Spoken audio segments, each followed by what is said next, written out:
Ok, salut à tous, c'est le philosophe. Donc vous vous souvenez, dans l'épisode précédent, on a parlé des deux premiers remèdes d'Épicure, et là on va parler des deux suivants. Donc le bonheur est facile à atteindre et la souffrance est facile à supporter. Et passagère. Facile à supporter parce qu'elle est passagère aussi, tu vois. En philosophie on fait toujours des liens entre les choses, tout ça, c'est vraiment...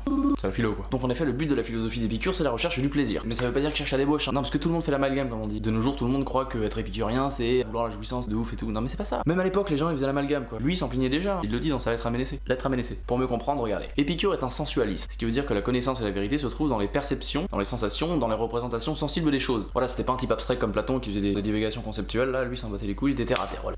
Enfin bref. Et pour lui, le plaisir et le déplaisir passent à travers la sensation. Et le plaisir, c'est un équilibre qui définit de façon négative comme absence de souffrance. Donc c'est plus un état qu'un moment. Pense le plus comme le bonheur, quoi, tu vois. Et du coup, pour trouver cet équilibre et trouver ce plaisir, il faut modérer ses désirs, les limiter. Du coup, il fait une petite hiérarchie des désirs. Il y a les désirs naturels et nécessaires, boire, manger, dormir. Donc c'est pour ça que les plaisirs sont faciles à atteindre, parce que pour lui, pour trouver le plaisir, il suffit juste de boire de l'eau et manger vraiment des haricots, quoi, pas grand chose. Et dormir quoi. Donc c'est pas la débauche, l'épicure. Alors après, il y a les désirs naturels mais non nécessaires. C'est la recherche permanente du sexe, les repas avec de la bouffe à profusion, avec du vin où les gens se bourrent la gueule et tout. Pour lui, ces plaisirs-là, ils nous condamnent à être constamment dans l'insatisfaction et dans la dépendance, parce que comme c'est bon et tout ça, on a toujours envie d'en avoir plus, un peu comme le porno. Tu commences à regarder du porno, il y a jamais de limite et au début tu crois que tu vas passer 5 minutes et après tu restes. Ouais, non, faut pas que je raconte ça, c'est ma vie. Bon, ok. Et en troisième, il y a les désirs non naturels et non nécessaires, donc vains. Par exemple, la recherche de la gloire, la richesse, la vie éternelle, tous ces trucs. Petite parenthèse, je me suis renseigné un peu, j'ai fait des enquêtes et lui, il échappait pas du tout à ce désir. Comme je le dis dans la première vidéo, déjà, il faisait des médaillons avec son portrait et tout ça, il faisait des fêtes en son honneur et tout, il voulait vraiment être admiré comme un peu un gourou quoi. C'est vraiment, c'était ça, c'était un gourou grec. Kangourou, ah, c'est pas drôle ça. Et vraiment, lui, ce qu'il voulait, c'était en fait assurer l'immortalité de son nom, passer à la postérité quoi. Donc il avait vraiment un orgueil philosophique et une volonté de passer les siècles et de rester connu quoi, à travers son nom, son œuvre et tout. Donc il échappait pas à ses troisième désirs. Mais de toute façon, tous les gens qui font des doctrines, toujours les gourous, c'est toujours des mecs un peu manipulateurs, c'est toujours les mecs un peu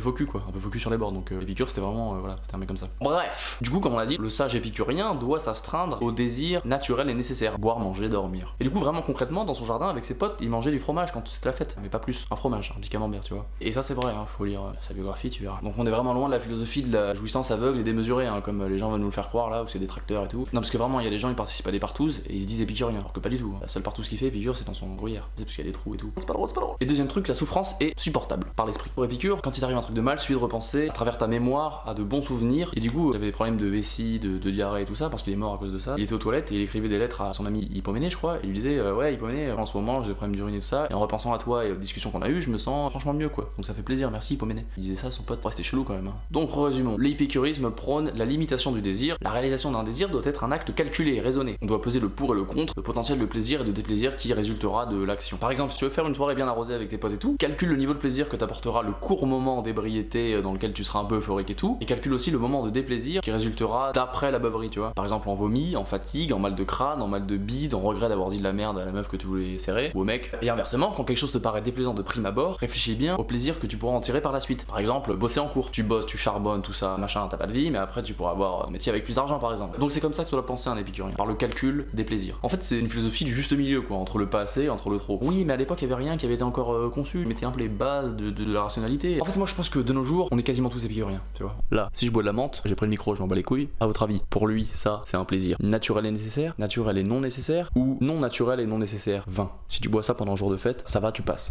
Le mec il a décroché le mic, c'est un ouf quoi. Je sors du peur, mais si je veux. Non, je déconne, c'est la fin d'Épicure, pour regarder le philosophe. Salut.